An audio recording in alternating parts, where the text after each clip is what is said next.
नमस्कार, IND special में आपका स्वागत है। मैं हूं आपके साथ नाज़रीन नकवी। बात करेंगे आने वाले उपचुनावों को लेकर, जहां मिशन ग्वालियर चंबल पर बीजेपी और कांग्रेस दोनों ही नजरें जमाए हुए हैं। सीएम शिवराज हो या फिर ज्योतिरादित्य सिंधिया लगातार इस क्षेत्र में नजर बनाए हुए हैं। यहां की 16 विधानसभा सीटों पर उपचुनाव होने हैं, इसलिए इस क्षेत्र का महत्व बढ़ जाता है। एक बार फिर मुख्यमंत्री शिवराज सिंह चौहान ग्वालियर चंबल अंचल के दौरे पर हैं।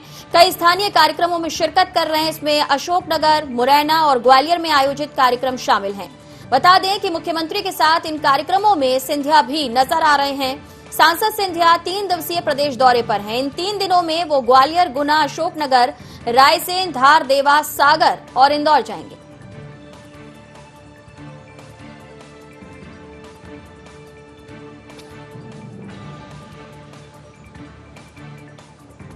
तो ग्वालियर चंबल उपचुनाव का मिशन 16 सीटें जो इस अंचल से आती हैं, और यहां पर अगर देखा जाए तो सिंधिया वाला उनके प्रभाव से ये इलाका जाना जाता है। माना जाता है कि यहां सिंधिया जब से बीजेपी में शामिल हो चुके हैं, उनके समर्थक बीजेपी में शामिल हो चुके हैं, तब से कांग्रेस यहां पर बेहद कमजोर है। हालांकि कांग्रेस बार बार ये दावा कर रही है कि इस बार भी जैसा विधानसभा चुनाव में देखने को मिला था, वैसा ही कुछ उपचुनाव में नजर आएगा और कांग्रेस यहां भी जीत हासिल करेगी। रुख करेंगे हमारे सहयोगी आकाश का, न्यूज रूम से हमारे साथ हैं। आकाश, क्या लगता है आपको, एक तरफ कांग्रेस को कमजोर करने की और अपनी खूबियां गिनाने की पूरी कोशिश बीजेपी कर रही है, वहीं कांग्रेस की माने तो ये उनका कहना कि इस बार भी ज्यादा से ज्यादा सीटें कांग्रेस के खाते में जाएंगी। जी बिल्कुल नाज़नीन, जिस तरीके से उपचुनाव को लेकर भले ही मध्य प्रदेश में तारीखों का ऐलान ना हुआ हो, लेकिन दोनों ही राजनीतिक दल, चाहे हम बीजेपी की बात करें या कांग्रेस की, दोनों ही अपने अपने तरीके से न सिर्फ तैयारी कर रहे हैं बल्कि जनता से संवाद करने की तैयारी में हो। यही कारण है कि इसमें बीजेपी कांग्रेस से कहीं ज्यादा आगे निकलती हुई नजर आ रही है। यही कारण है कि मुख्यमंत्री शिवराज सिंह चौहान और बीजेपी सांसद ज्योतिरादित्य सिंधिया एक साथ 1 और 1 11 की जोड़ी बनकर लगातार धुआंधार प्रचार करते हुए, सभाएं करते हुए नजर आ रहे हैं। और इसी कड़ी में अब 3 दिवसीय दौरे पर जो है बीजेपी सांसद ज्योतिरादित्य सिंधिया एक बार फिर से ग्वालियर चंबल में एक्टिव होने जा रहे हैं। अगर हम आज की भी बात करें तो आज भी जो है ज्योतिरादित्य सिंधिया जो है मध्य प्रदेश में है, उनके साथ मुख्यमंत्री शिवराज सिंह चौहान है। और हम देखें तो ग्वालियर, गुना, अशोकनगर, रायसेन समेत कई विधानसभा सीटों पर, यहां तक कि सांची भी ज्योतिरादित्य सिंधिया जाएंगे सांची तक। तो तमाम जगह जो है अब ज्योतिरादित्य सिंधिया और मुख्यमंत्री शिवराज सिंह चौहान कमान संभालते हुए नजर आ रहे हैं और बीजेपी के पक्ष में यहाँ पर जो है माहौल बनाने की बीजेपी की तैयारी है। देखिए, एक तरफ जुगलबंदी नजर आ रही है, सिंधिया शिवराज साथ साथ नजर आ रहे हैं, दौरे किए जा रहे हैं और इन 16 सीटों पर जीत की तैयारी है। वहीं दूसरी तरफ अगर देखा जाए कि रणनीति अपनाने की, तो कांग्रेस भी लगातार एक्टिव होने की बात कह रही है। अगर हम अलग तरीके की बात करें, अंदर खानों की बात करें, क्या कुछ खबरें मिल रही हैं आकाश? कांग्रेस किस तरीके से यहाँ ग्वालियर चंबल में अपने आप को मजबूत करने की कोशिश कर रही है? किन चेहरों पर दांव लगाने की बात कर रही है, या विशेष वर्ग की अगर हम बात करें, SC/ST पर फोकस की बात करें, क्या कुछ और जानकारी है? जी बिल्कुल नाज़रीन, अगर हम कांग्रेस की रणनीति की बात करें तो कांग्रेस भी जो है, क्योंकि 2018 में कांग्रेस की राह जो है ग्वालियर चंबल ने आसान की थी। 16 सीटों पर जो है सीधे तौर पर ग्वालियर चंबल से जो आती हैं वहां पर कांग्रेस ने विजय पताका लहराई थी। लेकिन वो 16 सीटों पर अब उपचुनाव होना है और ज्योतिरादित्य सिंधिया और उनके समर्थित जो विधायक हैं वो अब जो है बीजेपी के साथ हैं, जो पूर्व विधायक हो चुके हैं और अब बीजेपी की टिकट पे चुनाव मैदान में होंगे। तो कांग्रेस के लिए बड़ी चुनौती थी संगठन खड़ा करना। अब कांग्रेस ने जैसे तैसे समय रहते जो है संगठन का विस्तार किया है, संगठन को खड़े करने की कोशिश की है। कैंडिडेट्स भी कांग्रेस ने 15 सीटों पर घोषित कर दिए हैं, लेकिन अभी भी 13 सीटों पर जो है कांग्रेस कैंडिडेट घोषित नहीं कर पाई है। हालांकि PCC चीफ कमलनाथ जो है पूरी स्ट्रेटेजी के साथ दिल्ली पहुंचे हैं। आज वहां पर वो पार्टी हाईकमान से मुलाकात करने वाले हैं और प्रत्याशियों के नामों को लेकर भी जो है विचार विमर्श करने वाले हैं। तकरीबन अगर हम कांग्रेस की तैयारियों की बात करें तो कांग्रेस ने इन 13 सीटों में से 9 सीटों पर नाम जो है लगभग सिंगल नाम तय कर लिए हैं, जबकि 3 सीटों की अगर हम बात करें तो 3 सीटों पर जो है 2 या 2 से अधिक नाम है। और एक सीट जो गोवर्धन डांगी, जो हाल ही में कांग्रेस से विधायक थे, कोरोना संक्रमण के चलते उनका निधन हो गया था, दुखद निधन, उसके बाद खाली हुई है। उस सीट पर भी जो है अभी कांग्रेस से कौन टिकट चुनावी मैदान में किसको मिलेगा, ये कहा जा सकता है पहले बीजेपी जिस तरीके से वहां पर एक बड़ा कार्यक्रम आयोजित करती है, हजारों की संख्या में कांग्रेस के कार्यकर्ता बीजेपी में शामिल हुए, ये दावा किया जाता है। उसके बाद कमलनाथ जाते हैं, वहां पे चुनावी शंखनाद कांग्रेस का होता है। लेकिन अब ये माना जाए कि चूक ना रह जाए, कोई प्रभाव ना हो जाए, इसलिए आज फिर से ग्वालियर चंबल का ये दौरा, जहां पर सिंधिया भी हैं, शिवराज भी हैं और लगातार आम जनता तक योजना के जरिए पहुंचने की कोशिश भी की जा रही है, सरकार की योजनाओं को भी पहुंचाया जा रहा है, साथ साथ खूबियां गिनाई जा रही है। तो क्या ये माना जाए कि कोई असर ना रह जाए, यहाँ पर कोई कसर ना रह जाए, इसकी यहाँ पे पूरी तैयारी बीजेपी कर रही है?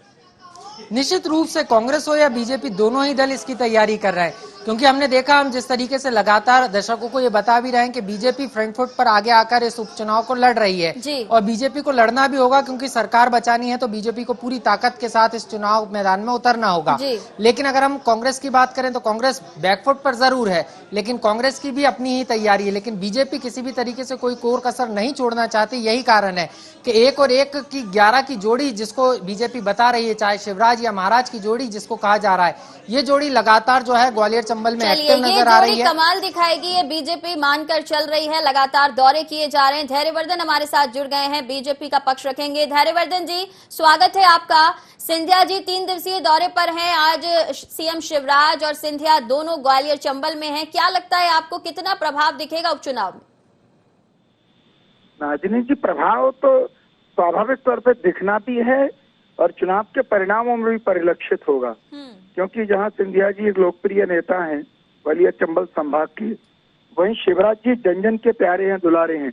अपनी लोकप्रियताओं के चलते वो लोगों में सर्व स्वीकार्य चेहरा है। वे संवेदनशील हैं, लोगों के दुख दर्द को समझने वाले हैं और बिना नानु करके पब्लिक के बीच में जाकर के उनके अनुकूल लोगों के कल्याणकारी योजना बना करके उन्होंने अपने व्यक्तित्व को जनता का हितैषी सिद्ध भी किया है। एक और जहां कमलनाथ जी से लोगों की दूरी बढ़ गई थी, वो जब मुख्यमंत्री थे तब कहा जाता था कि वल्लभ भवन से और छिंदवाड़ा, इस 2 स्थानों के अलावा कभी कमलनाथ जी के दर्शन होना भी दुर्लभ होते थे। जबकि शिवराज जी सहज सुलभ व्यक्ति हैं, वो बहुत आत्मीयता और सरलता के साथ मध्य प्रदेश की 7.5 करोड़ जनता से उनको सरोकार है। ठीक है, लेकिन बार बार अगर आप ये दौरे कर रहे हैं उपचुनाव के पहले, बार बार दिग्गजों का जमावड़ा ग्वालियर चंबल में नजर आता है, तो क्या ये माना जाए कि जो कांग्रेस बार बार कहती है कि जो प्रत्याशी खड़े हुए थे पहले वो कांग्रेस की वजह से जीते थे, क्योंकि वो कांग्रेस के प्रत्याशी थे, अब वो बीजेपी के साथ हो गए, लेकिन कांग्रेस को जनता ने सपोर्ट तब भी किया था, अब भी करेगी, इस दावे से आप कैसे देखते हैं इस दावे को? देखिए, किसी भी राजनीतिक दल की कोई जागीर नहीं होता है कोई क्षेत्र, चाहे भारतीय जनता पार्टी हो चाहे कांग्रेस हो। कभी वहाँ भारतीय जनता पार्टी जीतती है तो कभी कांग्रेस जीतती है, परिस्थितियां रहती है। पर हम सब जानते हैं कि भारतीय जनता पार्टी की लोकप्रियता कांग्रेस से ज्यादा है। इस इलाके में भी पिछले कई वर्षों से लगातार भारतीय जनता पार्टी बहुतायत में चुनाव जीतती आई है। पिछली बार भले ही कांग्रेस को लाभ मिला हो, क्योंकि हमारे तमाम सारे चेहरे कई बार से चुनाव लड़ रहे थे, ऐसे अनेक कारण तात्कालिक तौर पर बन जाते हैं। पर मैं आपको बताना चाहता हूँ कि भारतीय जनता पार्टी के प्रत्याशियों का, हमारे कार्यकर्ताओं का हौसला बुलंद है, परस्पर समन्वय है, आत्मीयता है और जनता का हमारे साथ विश्वास है। इसलिए कांग्रेस की ये कल्पना केवल दिवा स्वप्न सिद्ध होगी। तो फिर आपको क्या लग रहा है कि कांग्रेस भी बार बार यहाँ पर पहुंच रही है, ग्वालियर चंबल में जनता से संवाद करने की बात कह रही है, कुछ सर्वे की भी बात कांग्रेस की तरफ से बार बार सामने आ रही है, और इसके अलावा कर्ज माफी का मुद्दा जो बार बार कांग्रेस जनता के बीच लेकर जा रही है, आप कह रहे हैं नहीं हुई, लेकिन अगर देखा जाए तो सवालों के जवाबों में कर्ज माफी की बात स्वीकार भी कर ली जाती है, तो ऐसे में आपको लगता है कि कांग्रेस का पक्ष कुछ मजबूत दिख रहा है कर्ज माफी को लेकर? विशेष क्षेत्र है तो दोनों ओर की सेनाएं तो आमने सामने दिखेंगी ही और सब अपनी ओर से पूरे प्रयास भी करते हैं जंग को जीतने की। पर जहां तक किसान कर्ज माफी का मामला है, हम प्रारंभ से कहते आए कि राहुल गांधी जी ने कहा था कि 10 दिन में 2 लाख रुपए तक का कर्जा माफ करेंगे। हम अपनी उस बात पर आज भी कायम है कि कांग्रेस सरकार ने 2 लाख रुपए तक का कर्जा माफ नहीं किया। कांग्रेस पार्टी ने किसानों के लिए सब्ज बाग दिखाए, बहुत लंबी चौड़ी बातें की, पर जब कर्जा माफ करने की बात आई तो किसी को किसी आधार पर छटनी में डाल दिया कि इस प्रकार के कर्जे को छूट नहीं मिलेगी, इस प्रकार के कर्जे को माफ नहीं किया जाएगा, और घुमा फिरा करके कम किसानों का कर्जा माफ किया और कम मात्रा में माफ करना पड़े, इस पर कांग्रेस की सरकार ने काम किया था। ये आलोचना कल भी हम करते थे और ये आलोचना का विषय आज भी है। चलिए, आकाश हमारे साथ हैं। आकाश, मुद्दा है कर्ज माफी, लेकिन जिस तरीके से अगर देखा जाए तो इस मुद्दे को कहीं ना कहीं जनता के बीच में बार बार अलग अलग तरीके से इसे प्यूरिफायर करके पहुंचाने की जो कोशिश है बीजेपी की, वो दिख रही है। धैर्यवर्धन जी, ऐसे में आप कह रहे हैं कि 2 लाख तक की कर्ज माफी, लेकिन और भी कई ऐसे मुद्दे हैं जिन्हें बार बार कांग्रेस जनता के बीच लेकर जा रही है। आप 15 महीनों की जब बात करते हैं तो कांग्रेस 15 सालों की बात करती है। तो ऐसे में आपको क्या लगता है, ये जो उपचुनाव है बहुत कांटे की टक्कर के होंगे? नहीं, कांग्रेस अपने तमाम मुद्दों को लेकर के जनता में जाए, हमें इसमें आपत्ति नहीं है, पर जनता को हम भी तो याद दिलाएंगे। अभी भूले थोड़े लोग कि नरेंद्र मोदी जी के हाथों, देश के प्रधानमंत्री के हाथों हमने 2.25 लाख मकान गरीबों को सीमेंट कंक्रीट के पक्के मकान उपलब्ध कराए। लोग कैसे भूल सकते हैं कि जिन गरीबों को मध्य प्रदेश में मुफ्त का राशन मिलता था, उसके अलावा भी 37 लाख लोगों को ये राशन मिले, उसके लिए सरकार ने प्रावधान किया। लोग कैसे भूल सकते हैं कि घर घर में शौचालय बनवाए हैं। किसानों के लिए जो 6,000 रुपए मोदी सरकार के द्वारा मिलते हैं, उसमें शिवराज जी ने 4,000 रुपए की वृद्धि की घोषणा कर दी है और 25 तारीख को पहली किस्त शिवराज जी उसकी देने वाले हैं। और मैं हमेशा कहता हूं कि शिवराज जी कुछ मामले में बड़ी ऊंची छलांग लगाते हैं, जिसकी प्रशंसा पूरे देश में भी होती है और दूसरे देशों में भी होती है। जैसे कि उन्होंने जब लाडली लक्ष्मी के लिए कुछ प्रावधान किए तो विश्व पटल पर दुनिया भर के देशों ने उसको फॉलो किया। चलिए और जान जब लेते हैं कि छोटी बच्चियों कांग्रेस किस तरीके से रणनीति साथ लेकर ये उपचुनाव का मिशन 16, जो खासकर अगर हम कहें कि ग्वालियर चंबल में दिख रहा है, उसे कैसे जीतने की बात कर रही है। जितेंद्र जी हमारे साथ जुड़ गए हैं, कांग्रेस का पक्ष रखेंगे। जितेंद्र जी, यहाँ पर धैर्यवर्धन जी हमारे साथ हैं और वो कह रहे हैं कि बहुत सारे ऐसी झूठी बातें थी जो कांग्रेस ने सरकार में आने के पहले की और उसे कायम भी रखा, पूरा नहीं किया, चाहे वो कर्ज माफी हो या दूसरे वादे। ऐसे में ग्वालियर चंबल में 16 सीटें जीतने का आपका मिशन, आपको लगता है कि पूरा कर पाएंगे? देखिए, सबसे पहली चीज तो धैर्यवर्धन जी को ये मालूम होना चाहिए कि सिंधिया जी को अपना गढ़ कहते हैं वो ग्वालियर को। आज उन्हें अगर गली गली घूमना पड़ रहा है तो ये समझ में आ जाना चाहिए था कि भारतीय जनता पार्टी की स्थिति कैसी है। अभी आपने देखा किसान कर्ज माफी को लेकर के जिस तरह के आरोप भारतीय जनता पार्टी लगाती है, आपने देखा सदन के अंदर उनके मंत्री ने क्या कहा कि 11,688 करोड़ रुपए के कर्ज माफ हुए हैं और 6,700 करोड़ रुपए की स्वीकृति की उसमें पड़ा हुआ है मामला। बाहर आप कहते हो 1 रुपए का कर्ज माफ नहीं हुआ, अंदर आप सदन में कहते हो कि 11,688 करोड़ रुपए के कर्ज माफ हुए। ठीक है, लेकिन जितेंद्र जी, क्या सदन की बात सड़क तक, आम जन तक ले जाने में कांग्रेस सफल हो पाएगी? क्योंकि जो बात आप कह रहे हैं कि आपने किया, वो आप जनता को बता पाएंगे? क्योंकि नहीं किया, ये बात बीजेपी बता रही है।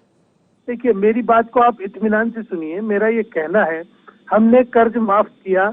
इनके मुख्यमंत्री, पूर्व मुख्यमंत्री शिवराज सिंह जी जो थे उस समय हमने पूरे के पूरे कागज, जिसमें अकाउंट नंबर, आदमी का नाम, मोबाइल नंबर, सारे के सारे ले जा करके इनके बंगले पे दिए।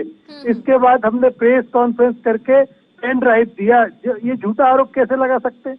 इनको खुद समझना चाहिए कि हमने सारे के। अच्छा, दूसरी चीज, भारतीय जनता पार्टी किसानों के लिए क्या किया ये छुपा हुआ नहीं। अभी आप देखिए 51 लाख किसान मुआवजे से वंचित रह गए। ये सूची नहीं भेज पाए, ये सर्वे में लिस्ट में नाम नहीं दे पाए उनका।